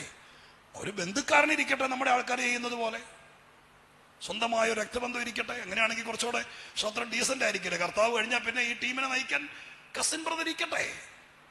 യേശുക്രിസ്തു യോഹന്നാനെ ആക്കിയില്ല, യാക്കോബിനെ ആക്കിയില്ല. പലതിലും പോരായ്മയുണ്ടെങ്കിലും ഇവനെ തന്നെ ഒന്നാമനാക്കി. അതാ ദൈവത്തിന്റെ കൃപയെന്ന് പറയുന്നേ. നിന്നേക്കാൾ യോഗ്യതയുള്ളവൻ ഈ നാട്ടിൽ ഇല്ലാത്തതുകൊണ്ടല്ല. നിന്റെ അപ്പന്റെ വീട്ടിൽ നിന്ന്, അമ്മയുടെ വീട്ടിൽ നിന്നും ഈ സത്യം ഗ്രഹിപ്പിക്കാൻ ആദ്യ ഫലമായി നിന്നെ തെരഞ്ഞെടുക്കാൻ നീ അങ്ങ് ഭയങ്കര ഭക്തനായിരുന്നത് കൊണ്ടും നീ വേദപുസ്തകത്തിൽ നിന്ന് എഴുന്നേറ്റ് പോരാതെ വണ്ണം പ്രാർത്ഥിച്ചുകൊണ്ടിരുന്നത് കൊണ്ടൊന്നുമല്ല. ഞാൻ എന്നെ കുറിച്ച് പറയാം. സ്തോത്രം, ഹല്ലേലൂയ. അന്നത്തെ കാലത്ത് ഭക്തി അനുസരിച്ച് പള്ളിയിൽ നിന്നൊക്കെ ഇറങ്ങിപ്പോരാതെ സ്തോത്രം അതുപോലെ പത്യം നോക്കി ജീവിച്ച പലരും ഇന്നും സ്തോത്രം അവിടെ നിൽക്കുമ്പോൾ മഹാദൈവത്തിന്റെ കരുണ കൊണ്ട് വല്ലപ്പോഴും പെരുന്നാളിന് മാത്രം പള്ളിയിൽ പോയിട്ടുള്ള, വേദപുസ്തകത്തിന്റെ അച്ചും പുള്ളി അറിയാത്ത എന്നോടൊക്കെ കാണിച്ച കരുണ എത്ര വലുതാണ്, കൃപ എത്ര വലുതാണെന്ന് ഓർക്കുമ്പോൾ പത്രോസിനോട് മാത്രമല്ല, എന്റെ ദൈവത്തിന് ഒരുപോലെ കൃപ തോന്നിയാൽ പിന്നെ ദൈവത്തിന് മുമ്പും പുറകിലും നോട്ടമൊന്നുമില്ല. അതുകൊണ്ട് എന്റെ പ്രിയപ്പെട്ടവരെ, ഉയർത്താനുള്ള കാരണം ഞാൻ വിശദീകരിക്കേണ്ട കൃപയാണ്. അതിന്ന് രാത്രി ഇതുപോലത്തെ യോഗത്തിനകത്തെല്ലാം ഈ കൃപ ധാരാളമായി പകരപ്പെടുന്നുണ്ട്. സ്തോത്രം. അത് ഒരു നാടിനോടുള്ള ദൈവത്തിന്റെ കടാക്ഷമാണ്. ഒരു യോഗം നടത്താനൊക്കെ ഒരാളെ ഈ നാട്ടിൽ പാർപ്പിക്കുക എന്ന് പറയുന്നേ. സ്തോത്ര ഹല്ലേലൂയ. അല്ലെ, മഴയാണെങ്കിലും വെയിലാണെങ്കിലും കാശുണ്ടെങ്കിലും ഇല്ലെങ്കിലും സ്തോത്ര ഹല്ലേലൂയ. ഇങ്ങനെ ചെറിയ ചെലവൊക്കെയാണ് നമുക്കറിയാം, യോഗം നടത്തിയിട്ടുള്ളവർക്കറിയാം. സ്തോത്രം, ചെലവിനേക്കാൾ അധികം ഒരു യോഗം നടത്തി അവസാനിപ്പിക്കാൻ അസാധാരണ ടെൻഷനാണ്. സ്തോത്രം, ടെൻഷനാ. എന്നോട്, ഞാൻ ഒരുപാട് പ്രസംഗിക്കാൻ ഒത്തിരി യോഗം നടന്നയാളാണ്. എന്നോട് എൻ്റെ സഹോദരന്മാർ പലരും പറഞ്ഞു, ഈ ഏപ്രിൽ മാസത്തിൽ നമുക്കൊരു 7 ദിവസം യോഗം വെക്കാൻ പാസ്റ്റേന്ന്. യോഗം വെക്കുന്ന എനിക്ക് ഇഷ്ടമാണ്, ഒക്കെ ശരിയാണ്. പക്ഷേ 7 ദിവസത്തെ യോഗം വെച്ച് അത് വിജയിപ്പിച്ച് ആൾക്കാരൊക്കെ വരുത്തി അങ്ങനെ ഒരു യോഗം നന്നായി കൊണ്ട് ഒരു ടെൻഷനാണ് ശരിക്കും യോഗം വെക്കുന്നവർക്ക്. ഒരു കൺവെൻഷനൊക്കെ വെക്കുമ്പോഴേക്കും അന്ന് ഈ ഒരിക്കലും ഇല്ലാത്ത മഴ പെയ്യും. അന്ന് നമുക്ക് അസാധാരണ BP കൂടും. സ്തോത്രം. പിന്നെ നമ്മൾ വിചാരിച്ചോണ്ട് നമ്മുടെ ചർച്ചിലെ ആൾക്കാർ പോലും ചിലപ്പോൾ നമ്മൾ സ്തോത്രം വലിയ പ്രതീക്ഷയോടുകൂടെ കസേര മേടിച്ചിടും. അന്നത്തെ ദിവസം ചർച്ചിലെ ആൾക്കാർ പോലും വിരുന്നിന് പോകും. നമ്മുടെ പ്രശ്നം എന്ന് പറഞ്ഞാൽ നമുക്ക് ചുമ്മാ പച്ചയ്ക്ക് കാര്യം പറയാ, നമുക്ക് അങ്ങ് പിരിമുറുക്കവും ഒരു ഇതൊക്കെ മനസ്സിലാക്കി. ഇപ്പൊ അതുകൊണ്ട് പലപ്പോഴും ഇങ്ങനത്തെ ഒരു സംഭവമൊക്കെ നടത്തി ജയിപ്പിച്ചെടുക്കുക എന്നൊക്കെ പറയുന്നത് തന്നെ ദൈവത്തിന്റെ ഒരു കൃപയാണ്. ഈ മുൻനിരയിൽ ഇരിക്കുകയൊക്കെ ചെയ്യുന്ന ആളുകളെ ഓർത്ത് ചുമ്മാ കുറ്റം മാത്രം പറയരുത്. ഒരു കാര്യമൊക്കെ നടത്തിയെടുക്കാൻ അവരനുഭവിക്കുന്ന കാശുണ്ടെങ്കിലും ഇത് നടത്തണ്ടേ? അപ്പൊ ദൈവസന്നിധിയിൽ ഒരു നാടിനോട് കാണിക്കുന്ന കൃപയാണ്. സ്തോത്ര ഹല്ലേലൂയ. ദൈവത്തിന്റെ ജനം ഒരുമിച്ച് കൂടുക, പ്രാർത്ഥിക്കുന്നവരെ അവിടെ വരുത്തുക, വചനം പ്രഘോഷിക്കുക, ആത്മസാന്നിധ്യം ഉണ്ടാകുക എന്നൊക്കെ പറയുന്നത് ആരോടൊക്കെയോ ഉള്ള ദൈവത്തിന്റെ കൃപയാണ്. ഈ 2-3 ദിവസം അസാധാരണ കൃപ ഇവിടെ വ്യാപരിക്കുന്നുണ്ട്. രക്ഷപ്പെടണമെങ്കിൽ ഇന്ന് രാത്രികാലം പറയാം, ഈ കൈക്ക് ദൈവത്തിന്റെ കൃപയെ കയറി പിടിച്ചോളണം. കർത്താവേ, ഇനി ഞങ്ങളുടെ ഒരു ബാക്കിയൊന്നുമില്ല, ഇനി പോകാൻ ആസ്പത്രിയില്ല, ഇനി പറയാൻ ആരോട് ഒത്തിരി കാര്യങ്ങൾ നോക്കി. ഇന്ന് കേൾക്കുന്ന വചനം സത്യമാണെന്ന് ഞാൻ വിശ്വസിക്കുന്നു. അങ്ങനെയാണെങ്കിൽ എനിക്കൊരല്പം കൃപ തരണം. ആ പത്രോസിന് കൊടുത്തതുപോലെ എന്റെ കുഞ്ഞുങ്ങൾ എല്ലാരേക്കാളും പുറകിലായി. എനിക്കൊരു കല്യാണത്തിന് പോലും പോകാൻ പറ്റില്ല, ആളുകളുടെ ചോദ്യത്തിന് മറുപടി പറയാൻ പറ്റുന്നില്ല, എന്റെ ബന്ധുക്കളുടെയും ചാർച്ചക്കാരുടെയും ഇടയിൽ എനിക്ക് പോകാൻ നാണക്കേടായി. ഇതിൽ നിന്ന് രക്ഷപ്പെടാൻ ഇനി ഒരൊറ്റ മാർഗമേ ഉള്ളൂ. ദൈവം കൃപ തന്നാൽ. ആരാത് കേൾക്കുന്നത്? ആരോടാ ദൈവം പറയുന്നത്? ഞാൻ നിനക്ക് കൃപ തരാം, ഞാൻ നിനക്ക് കൃപ തരാം. നീ വീണെടുത്ത് എഴുന്നേക്കാൻ, നിന്നെ ഉയർത്തിക്കൊണ്ടുവരാൻ, നിന്റെ മുഖത്തെ ലജ്ജ മാറാൻ എന്റെ ദൈവത്തിന്റെ കൃപ തരാം. 2 കാര്യം കൂടി പറഞ്ഞല്ലോ, 4-5 മിനിറ്റും കൂടി ഉള്ളൂ. 3-ാമത്തെ കാര്യം, ഉയർത്താൻ ഒരു സ്ഥലമുണ്ട്. ഉയർത്താൻ ഒരു സ്ഥലമുണ്ട്. സ്തോത്രം. ഉയർത്തുന്ന ദൈവം ഉണ്ടെന്ന് കേട്ടപ്പോൾ ആവേശമായിരുന്നു, സന്തോഷമായിരുന്നു. ഏറെക്കുറെ നിങ്ങളുടെ അകത്തൊരു പോസിറ്റീവ് എനർജി വന്നിട്ടുണ്ട്. അതിന് പ്രത്യേകിച്ച് കാശിയലവൊന്നുമില്ല, കൃപ കൊണ്ടാണ് എന്ന് കേട്ടപ്പോൾ അതിനേക്കാൾ സന്തോഷം ഉണ്ടായി എന്ന് എനിക്കറിയാം. ഇതോടെ കേട്ടിട്ടേ പോകാവൂ. സ്തോത്രം. മനസ്സിലാകുന്നു? 3-ാമത്തത്, ഉയർത്താൻ ഒരു സ്ഥലമുണ്ട്. പത്രോസ് അവിടെ പറയുന്ന സ്ഥലം ഇതാണ്. അതുകൊണ്ട് അവൻ നിങ്ങളെ തക്ക സമയത്ത് ഉയർത്തേണ്ടതിന് അവന്റെ ബലമുള്ള കൈക്കീഴ്. എവിടാണ് ഉയർത്താനുള്ള സ്ഥലം? ആ വാക്യത്തിനകത്ത് വ്യാഖ്യാനമില്ലാതെ എഴുതിയിരിക്കുന്നു, ദൈവത്തിന്റെ ബലമുള്ള കൈക്കീഴ്. ദൈവത്തിന്റെ ബലമുള്ള കൈക്കീഴ് എന്ന് പറയുമ്പോഴും പ്രശ്നമാണ്. ചുമ്മാ ഞാൻ അങ്ങനെ പറഞ്ഞ സ്കിപ്പ് ചെയ്ത് വിട്ടാലും നിങ്ങൾ സ്വോത്രം പറയും, നിങ്ങൾ മൈൻഡ് ചെയ്യാതെ ചിലപ്പോൾ അടുത്ത പോയിന്റിലേക്ക് വരും, എങ്ങനെയെങ്കിലും 9 മണിക്ക് തീർത്താൽ മതി പറയും. പക്ഷെ അങ്ങനെ പറഞ്ഞു വിടുമ്പോൾ അതിനകത്തൊരു പൂർണ്ണത വരികയല്ല. പിന്നെ രാത്രി ഈ പ്രസംഗമൊക്കെ ഞാൻ പറഞ്ഞാൽ ഈ മുമ്പിരിക്കുന്ന പിള്ളേരൊക്കെ നന്നായി കേട്ടോണ്ടിരിക്കുക. അവര് കേട്ടു. എന്ത് കേട്ടു? ഇന്ന് പ്രസംഗിക്കാൻ വന്ന പാസ്റ്റർ പറഞ്ഞു, തക്ക സമയത്ത് ഉയർത്തുന്ന ദൈവമുണ്ട്, അത് ഉയർത്താൻ വേണ്ടി ദൈവത്തിന്റെ കൈക്കീഴെ പോയിരുന്നാ മതി എന്ന് പാസ്റ്റർ അങ്കിൾ പറഞ്ഞു എന്ന് അവര് കേട്ടു. ഇതെല്ലാം കേട്ട് വൈകുന്നേരം വീട്ടിൽ വന്നതിന് ചെന്ന് അത്താഴം കഴിച്ചിട്ട് കിടക്കുന്നതിനേക്കാൾ മുമ്പ് ഈ കൊച്ചു മമ്മിയോട് ചോദിക്കാന്നിരിക്കട്ടെ, മമ്മി ഇന്ന് വന്ന് പാസ്റ്ററങ്ങൾ പറഞ്ഞില്ലേ നമുക്ക് ഡാഡിക്ക് ഒത്തിരി കടമുണ്ട്, പ്രശ്നമുണ്ട്, ഞങ്ങൾ പഠിപ്പിക്കാൻ ബുദ്ധിമുട്ടുണ്ട്, അപ്പൊ ഡാഡി പ്രശ്നത്തിലാണ്, ദൂരത്ത് ജോലി ചെയ്യാണ് നമ്മുടെ ഇവിടെ. ഇപ്പൊ പാസ്റ്ററങ്ങൾ പറഞ്ഞു ദൈവത്തിന്റെ കൈക്കീഴെ പോയിരുന്നാൽ മതി ഉയർത്തുമെന്ന്. മമ്മി പറ, ഞാൻ പോയിരിക്കുക, എവിടെ കൈക്കീഴെന്ന് ചോദിച്ചാൽ മമ്മി എന്നെ കാണിച്ചു കൊടുക്കും. അപ്പൊ ഇത് മര്യാദയ്ക്ക് പറയാൻ നോക്കിയാൽ നമ്മുടെ ആയുസ് മുഴുവൻ നമ്മൾ പഠിച്ചു തീരുകയല്ല. അഴിക്കുന്തോറും ഇതിനകത്ത് പിന്നെയും പിന്നെയും തെളിഞ്ഞു വരണം. അപ്പൊ കൊച്ചു ചോദിക്കുകയാണ്, കൈക്കീഴെന്ന് പറഞ്ഞ എവിടാന്ന് ചോദിച്ചാൽ എവിടാ? അപ്പൊ നമ്മൾ പറയും, മോളിപ്പോ പോയി കിടക്കുക പാസ്റ്റങ്ങളോട് ചോദിക്കാന്ന്. ഞായറാഴ്ച പാസ്റ്റങ്ങളോട് ചോദിച്ച പാസ്റ്റങ്ങൾ എന്താ പറയും? അപ്പൊ നമ്മളതിനെ മനസ്സിലാക്കണം. ബൈബിളിന്റെ മറ്റൊരു പ്രത്യേകത, ബൈബിളിനകത്ത് പല വാക്യങ്ങളും സിംബോളിക്കായിട്ടാണ് എഴുതിയിരിക്കുന്നത്. ഏകദേശം 5-6 തരത്തിലാണ് ബൈബിളിന്റെ വാക്യങ്ങളെല്ലാം കിടക്കുന്നത്. ഈ 66 പുസ്തകങ്ങളുടെ വാക്യങ്ങളിൽ ചില വാക്യങ്ങൾ ഹിസ്റ്റോറിക്കലാണ്, ചരിത്രപരമാണ്. ചില വാക്യങ്ങൾ ലിറ്ററലാണ്, അക്ഷരീകമാണ്. അതിനകത്ത് വ്യാഖ്യാനം വേണ്ട, സമയമില്ല, അല്ലെങ്കിൽ എല്ലാം ഞാൻ തെളിവെടുത്ത് തന്നേനെ.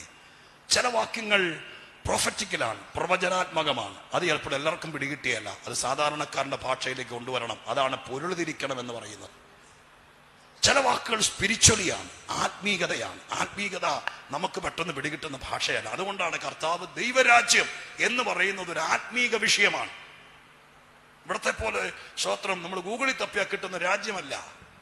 ദൈവരാജ്യം എന്ന് പറയുന്നത് അൺസീനാണ്, പക്ഷെ അതുള്ളതാണ്.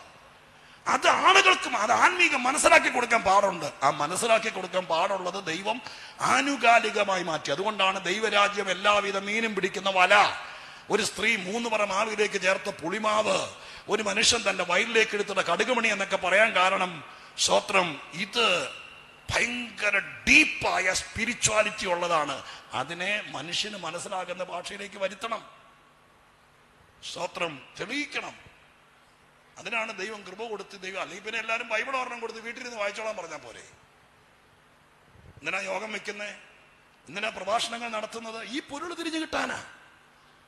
അത് പൊരുൾ തിരിക്കുന്നിടത്ത് വന്നാലല്ലേ പിടികിട്ടുള്ളൂ. അവിടെ പോകരുതെന്ന് പറയും, അതിനെ തെറ്റിദ്ധരിപ്പിക്കും. ഇന്ന് ഇത്രയും പേരൊക്കെ ദൈവം വരുത്തിയില്ല ഇവിടെ. അതോർത്ത് ദൈവത്തിന് സ്തോത്രം ചെയ്യും. അടുത്തൊരു വകുപ്പാണ് ദൈവവചനത്തിന്റെ പല ഭാഗങ്ങളും സിംബോളിക്കാണ്, ആലങ്കാരികമാണ്. ആലങ്കാരികമായി പറഞ്ഞിരിക്കുന്ന കാര്യങ്ങൾ തമാശനെഴുതിയതല്ല. മനുഷ്യന്റെ തലച്ചോറിനകത്ത് ദൈവത്തെക്കുറിച്ച് അവതരിപ്പിക്കാനൊന്നും ഭാഷയ്ക്കൊന്നും പരിമിതിയുണ്ട്, പറ്റിയല്ല. അതുകൊണ്ട് ഉൾക്കൊള്ളാൻ പറ്റുന്ന ഒരു ഭാഷയിൽ പറഞ്ഞതാണ്. അതിനെ നമ്മൾ തൃപ്തികരമായി ബോധ്യമാക്കണം. അതുകൊണ്ട് ദൈവത്തിന്റെ കയ്യ്, ദൈവത്തിന്റെ മൂക്ക് എന്നൊക്കെ പറയുമ്പോൾ അതിന്റെ അടിസ്ഥാനം മനസ്സിലാക്കേണ്ടത് സ്തോത്രം ഇതുപോലെ 2 കൈ ഒരു 60 കിലോ ആയിട്ട് നിൽക്കുന്ന ഒരാളാണെന്നുള്ളതല്ല. ദൈവികമായിരിക്കുന്ന നിലവാരത്തിൽ ആ കാര്യത്തെ മനസ്സിലാക്കണം. എന്താണെങ്കിലും ഞാൻ ഇങ്ങനെ പറയാം, ദൈവത്തിന്റെ കൈ എന്ന് പറയുന്നത് ഒരു പ്രഭാഷണ വിഷയമാണ്. സ്തോത്രം വലിയൊരു വിഷയം, ബൈബിളിൽ മൊത്തം തെരഞ്ഞു കിടക്കുന്ന വിഷയമാണ്. 115-ാം സങ്കീർത്തനം ഒരു വാക്യം, 7-ാം വാക്യം, സമയമില്ല എങ്കിലും മലയാളത്തിൽ ആ വാക്യം വായിച്ചാൽ നമുക്ക് ഒന്നും തോന്നിയല്ല. മലയാളത്തിൽ ആ വാക്യം എഴുതിയിരിക്കുന്നത് എങ്ങനെയാണ്? വിഗ്രഹങ്ങളെ കുറിച്ച്, അന്യദൈവങ്ങളെ കുറിച്ച്, വിഗ്രഹങ്ങളെ കുറിച്ച് എഴുതിയിരിക്കുന്നതാണ്. ആ വാക്യം ഇങ്ങനെയാണ്, അവയ്ക്ക് കൈയുണ്ടെങ്കിലും സ്പർശിക്കുന്നില്ല. മതി. അത് വിഗ്രഹങ്ങൾ, ജാതികളുടെ വിഗ്രഹങ്ങളെ കുറിച്ച് പറഞ്ഞിരിക്കുക. മലയാളത്തിൽ എങ്ങനെയാ വന്നത്? അവയ്ക്ക് കൈ ഉണ്ടെങ്കിലും സ്പർശിക്കുന്നില്ലെന്നാ. ഹല്ലേലൂയ, സ്തോത്രം. അവിടെ അതിന്റെ കിങ് ജെയിംസ് വേർഷൻ കൊടുത്തിരിക്കുന്നത്, നിങ്ങൾക്ക് ഇംഗ്ലീഷ് വായിക്കുന്ന പിള്ളേരോ നിങ്ങൾ ആരെങ്കിലും ഹാൻഡിൽ ചെയ്യുന്നുണ്ടെങ്കിൽ നിർബന്ധമായി നിങ്ങളുടെ വാക്യം മലയാളത്തിൽ വായിച്ചാൽ നമുക്കൊന്നും തോന്നിയില്ല. പക്ഷെ ഇംഗ്ലീഷ് വായിച്ചാൽ ആ വാക്യത്തിന്റെ ഗാംഭീര്യത പിടികിട്ടും. എന്നറിയാമോ? അവിടെ എഴുതിയിരിക്കുന്നത് they have hands but handle not. പിടികിട്ടിയില്ല. എന്റെ ഇംഗ്ലീഷ് പറഞ്ഞതിന്റെ കുഴപ്പമാണോ അതോ നിങ്ങൾക്ക് ഇംഗ്ലീഷ് അറിയാൻ വയ്യാത്തോണ്ടാണോ? ഞാൻ ഒന്നുകൂടെ പറയാം. ആ വാക്യം ഇംഗ്ലീഷിൽ എങ്ങനെയാണ്? they have hands. ആർക്ക്? ഈ പറയപ്പെട്ട ദൈവങ്ങൾക്കെല്ലാം they have hands, കൈയുണ്ട്. but ഹാൻഡിൽ നോട്ട് എന്ന് പറഞ്ഞാൽ ഒരു ഹാൻഡിൽ ചെയ്യാന്ന് പറഞ്ഞ അർത്ഥം ഹാൻഡിൽ ചെയ്യുക. നമ്മൾ പറയല്ലേ, പേടിക്കണം പറയാം, ഞാനത് ഹാൻഡിൽ ചെയ്തോളാം എന്ന് അതിനർത്ഥം കൈകാര്യം ചെയ്യുക. അതിനർത്ഥം എന്താ? ഈ പറഞ്ഞ കക്ഷികൾക്കെല്ലാം കൈയുണ്ട്, പക്ഷെ ഒരു കാര്യവും കൈകാര്യം ചെയ്യല. പക്ഷെ നമ്മുടെ ദൈവത്തിന്റെ പ്രത്യേകത, നീ ആ കൈക്കീഴിലേക്ക് ചെന്നാൽ, കേൾക്കുന്നുണ്ടല്ലോ, ആ കൈക്കീഴിലേക്ക് ചെന്നാൽ നിന്റെ എത്ര വലിയ വിഷയമാണെങ്കിലും മനുഷ്യന്റെ വിഷയം ഇതുപോലെ കൈകാര്യം ചെയ്യുന്ന ഒരു ദൈവം വേറെ ഉണ്ടെങ്കിൽ നിങ്ങൾ അവതരിപ്പിക്കാം. ഇതുപോലെ കൈകാര്യം ചെയ്യും. ഞാൻ കുറച്ചുകൂടെ തെളിച്ചു പറയാം. സ്തോത്രം. കർത്താവിനോട് അടുത്ത് നിന്നാൽ ഒരു പരാതി പോലും പറയണ്ട. നമ്മൾ മുട്ടയിൽ നിന്ന് ഒറ്റക്കാലെ നിന്ന് ഉപവാസം ഒന്നും എടുക്കണ്ട. കർത്താവുമായിട്ട് ബന്ധമുണ്ടെങ്കിൽ പറയാതെ കൈകാര്യം ചെയ്യും. എൻ്റെ ഒന്നല്ല, രണ്ടല്ല, മൂന്നല്ല, പല തെളിവുണ്ട്. ഒരു തെളിവ് ഞാൻ പറയാം. മോശ കല്യാണം കഴിച്ചതിനെ കുറിച്ച് ഒരു പ്രശ്നമില്ലാതെ നടന്ന മിരിയാമിന് ഇടയ്ക്ക് ഇച്ചിരി പ്രശ്നം ഉണ്ടാക്കി.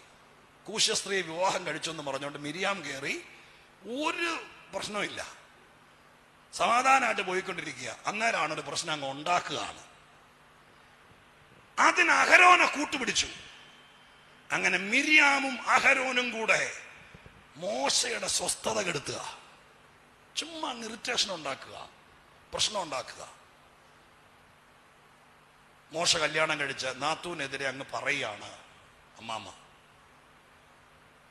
ശുശ്രൂഷയുള്ള ഭക്തിയുള്ള വീട്ടില് 3 പേര് ഒരുപോലെ കട്ടയ്ക്ക് വന്നതാ. മോശയ്ക്ക് വേണമെങ്കിൽ ചെയ്യാനും ദൈവത്തോട്, എൻ്റെ കർത്താവെ, നാളെ ഞാൻ കർത്തൃമേശ നടത്തണമെങ്കിൽ ഈ കാര്യത്തിനകത്ത് ഒരു പരിഹാരം ഉണ്ടാക്കിയില്ലെങ്കിൽ നാളെ വേണമെങ്കിൽ പറയായിരുന്നു. പക്ഷെ അവിടെ എങ്ങും മോശം. അതുകൊണ്ട് ആ അധ്യായത്തിലാണ് പറഞ്ഞിരിക്കുന്നത്, മോശയെ പോലെ സൗമ്യനായ ഒരുവൻ ലോകത്തിലില്ലെന്ന്. അതിന്റെ കാരണം എന്താ? ഇത്രയും വലിയ പ്രശ്നം ഉണ്ടായിട്ടും ഇവര് മോശയുടെ സ്വസ്ഥത കെടുത്തി, മോശ ദൈവത്തിന്റെ സ്വസ്ഥത കെടുത്താതിരുന്നത്. അതുകൊണ്ട് ദൈവത്തിന് മനസ്സിലായി ഇവനാണ് സൗമ്യൻ. പുള്ളി അത് മൈൻഡ് ചെയ്തില്ല. പക്ഷെ പരാതി പറഞ്ഞില്ല, പ്രാർത്ഥിക്കണോട്ടോ എന്ന് ഉപദേശിയോട് പോലും പറഞ്ഞില്ല, ആരോടും പറഞ്ഞില്ല. പക്ഷെ ദൈവം എന്ത് ചെയ്യുന്നറിയാമോ? വൈകുന്നേരമായപ്പോ ദൈവം അങ്ങ് വന്നിട്ട് മിരിയാമിനെ വിളിച്ചിട്ട് പറഞ്ഞു, കൂടാരത്തിലേക്കൊന്ന് വരാൻ പറഞ്ഞു.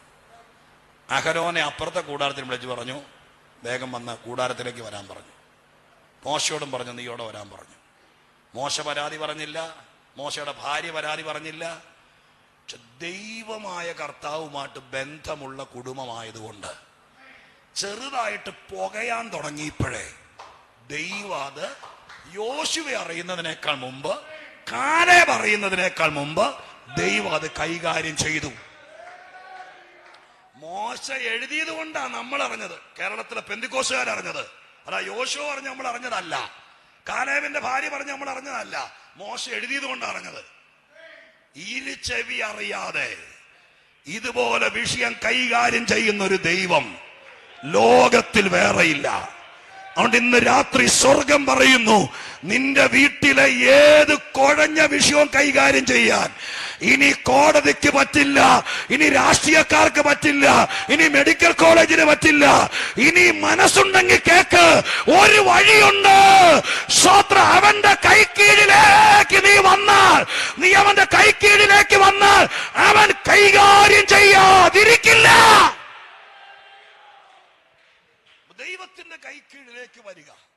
അകന്ന് നിന്ന് ആരുടെയെങ്കിലും ഒരു കുറിപ്പ് കൊടുത്തു വിട്ടാൽ, അതിന്റെ കൂടെ 100 രൂപ വെച്ച് കൊടുത്തു വിട്ടാൽ ആ കിട്ടുന്നവന് ഭാഗ്യം. സ്തോത്രം. അത്രയേ ഉള്ളൂ. എന്നോട് പറയാം, 100 രൂപയും ഒരു കുറിപ്പും കൂടി കൊടുത്തയച്ചാൽ എൻ്റെ തരുന്നെങ്കിൽ എൻ്റെ ഭാഗ്യം. ഞാൻ പോകുന്ന വഴിക്ക് ഒരു കിറ്റ് മേടിച്ചുകൊണ്ട് പോകും. സ്തോത്രം. നാളത്തെ സാമ്പാറിന്. അത്രയേ ഉള്ളൂ. പക്ഷെ നീ കൈക്കീഴിലേക്ക് വന്നാൽ ആരും അറിയാതെ ചിലത് കൈകാര്യം ചെയ്യും. ഒരുപാട് പേരോടും പറഞ്ഞിട്ടും പരിഹരിക്കപ്പെടാത്ത വിഷയം, ഒത്തിരി സ്ഥലങ്ങളിൽ ആരോ പറഞ്ഞു പോയിട്ടും പരിഹരിക്കപ്പെടാത്ത വിഷയം, അതിനെ കുറച്ചുകൂടെ സുന്ദരമായി ആത്മീകവൽക്കരിച്ച് നിങ്ങൾ മനസ്സിലാക്കണം. സമയം തീർന്നു. ഞാൻ ഇങ്ങനെ പറഞ്ഞ അവസാന ഭാഗം പറയാം. ദൈവത്തിന്റെ കൈക്കീഴിൽ, ആ കൈക്കീഴിലേക്ക് ചെല്ല്. ആ കരങ്ങൾ ഇന്നും വിരിഞ്ഞിരിക്കുക. തള്ളക്കോഴിയുടെ ചെറുകടിയിലേക്ക് ചെല്ലുന്നത് പോലെ ദൈവത്തിന്റെ കൈക്കീഴിലേക്ക് ചെന്നാൽ നിന്റെ കാൽക്കുലേറ്ററിലോ, നിന്റെ വരുമാനത്തിലോ, നിന്റെ കുടുംബത്തിൽ, നിന്റെ ബുദ്ധിയിലോ കൈകാര്യം ചെയ്യാൻ പറ്റാത്തതിനെ ഈ ദൈവം കൈകാര്യം ചെയ്തിരിക്കും.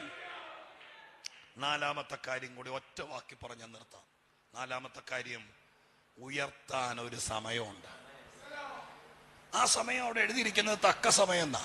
തക്ക സമയം, തക്ക സമയം നമ്മൾ ഒരുപാട് കേൾക്കുന്നതാണ്. തക്ക സമയം എന്ന് പറഞ്ഞാൽ എപ്പോഴാണ്? ബൈബിളിൽ അങ്ങനെ ഒരു വാക്ക് കണ്ടാൽ നിങ്ങൾ ഓർത്തോളണം. സ്തോത്രം. നമ്മൾ മടുക്കുമ്പോൾ പറയുന്നതാ, ഇനിയിപ്പോൾ തക്ക സമയത്ത് നടക്കട്ടെ അല്ലേ? നമ്മൾ കുറേ പ്രാർത്ഥിച്ചു, എന്നിട്ട് നടക്കാൻ വരുമ്പോഴേ ലാസ്റ്റ് നമ്മുടെ അതിനകത്തൊരു സുല്ല് പറയുന്നതാണ്, ഇനിയിപ്പോൾ തക്ക സമയത്ത് നടക്കും എന്ന് പറഞ്ഞ് നമ്മളെ ഒഴിഞ്ഞു മാറുക. പക്ഷെ ബൈബിളിന്റെ തക്ക സമയം എന്ന് പറയുന്നതിന് കൊടുത്തിരിക്കുന്നൊരു വാക്കുണ്ട്, കൈറോസ്. എന്നാൽ എൻ്റെ അർത്ഥം, സ്തോത്രം, 2 ടൈമാണ് ബൈബിളിൽ കിടക്കുന്നത്, ക്രോണോസും കൈറോസും. ക്രോണോസ് എന്ന് പറയുന്നത് ദ ലെങ്ത് ഓഫ് ടൈം എന്ന് പറയും. കാലഘട്ടം എന്ന് പറയില്ലേ, ലെങ്ത് ഓഫ് ടൈം, കാലഘട്ടം.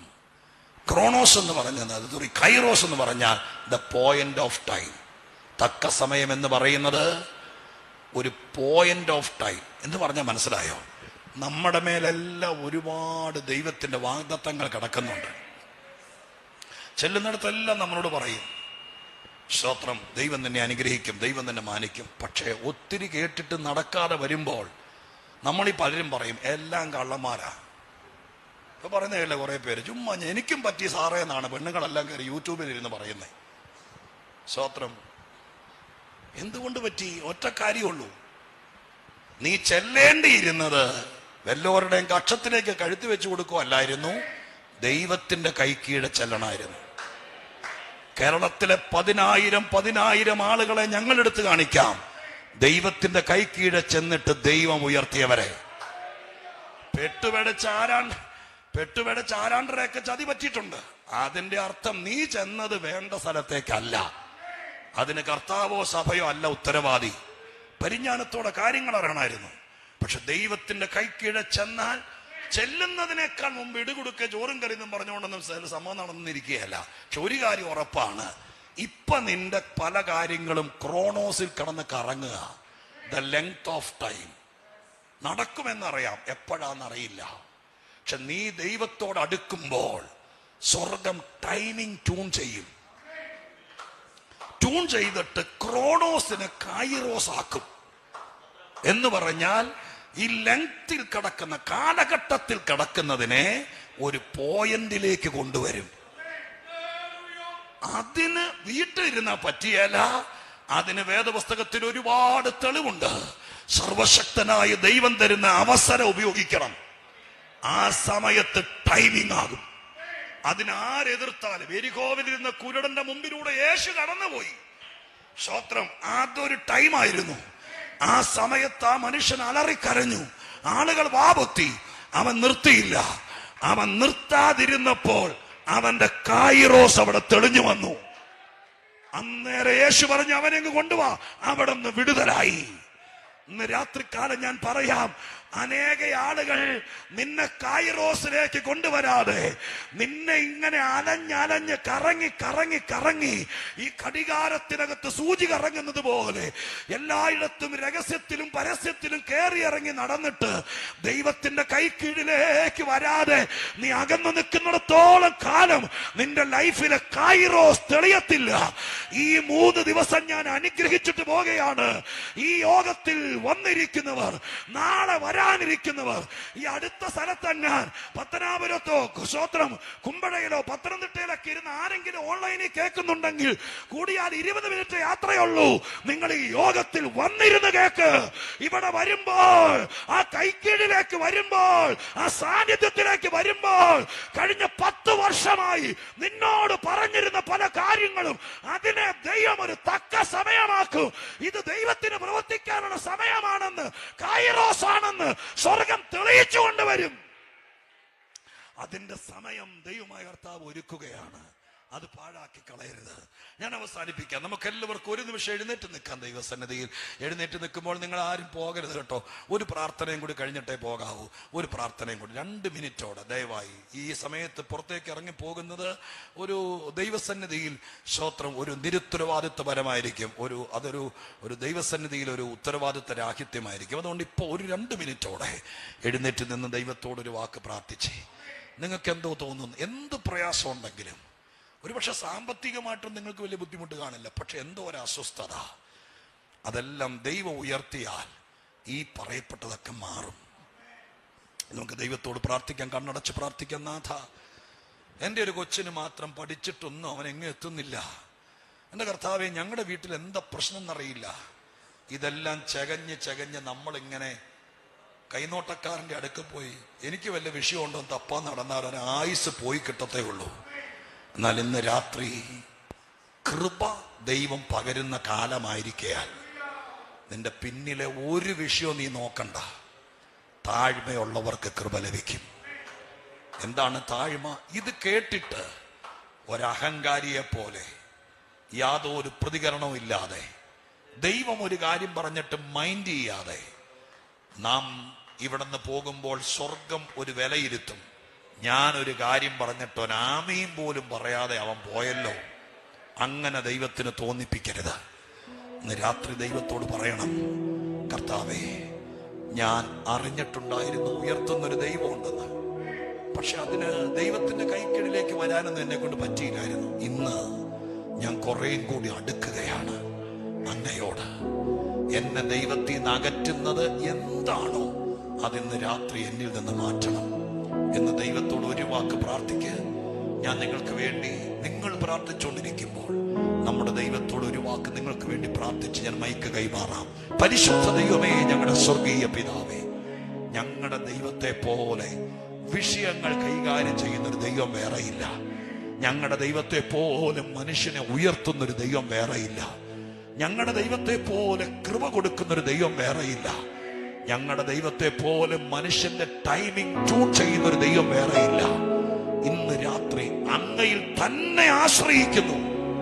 ദൂരത്തിരുന്ന് കേട്ടവരെ പോലും ഞങ്ങൾ ദൈവത്തിങ്കിലേക്ക് മാടി വിളിക്കുക. അവരങ്ങളുടെ കൈക്കീഴിലേക്ക് വരട്ടെ അപ്പ. ദൈവരെ സഹായിക്കണം. ഇന്നിവിടെ വന്നവർക്കെല്ലാം ഇത് മറക്കാനാകാത്ത ഒരു ദൂതായിരിക്കണം. അവരനുഗ്രഹിക്കപ്പെടണം. അവരുടെ ആശങ്കകൾ തീരണം. ഈ കർത്തൃദാസന്മാരോട് അവരുടെ ഉള്ളിൽ ഏതെങ്കിലും കാര്യങ്ങളെ കുറിച്ച് ഇനിയും അറിയാനുള്ള ദാഹമുണ്ടെങ്കിൽ ഈ ദൈവദാസന്മാരോട് ചോദിച്ച് ഗ്രഹിക്കാനുള്ള കൃപ കൊടുക്കണം. ഇതെല്ലാം ദൈവം ശത്രുവിന് ഇനി ഒരടം കൊടുക്കരുത്. അവൻ ഇനി ഇവരുടെ വീട്ടിൽ ജയിക്കരുത്. വചനം ചില വിഷയങ്ങൾ കീഴ്പ്പെടുത്തിയിരിക്കുക. ഇനി നിന്റെ ജനം ഉയർന്നിരിക്കട്ടെ. സ്വർഗ്ഗവന ചെയ്തിരിക്കുക. സ്തോത്രം. യേശുവിൻ നാമത്തിൽ തന്നെ കരമടിച്ച ദൈവത്തെ എല്ലാവരും കൂടി സ്തോത്രം ചെയ്താട്ടെ. കരം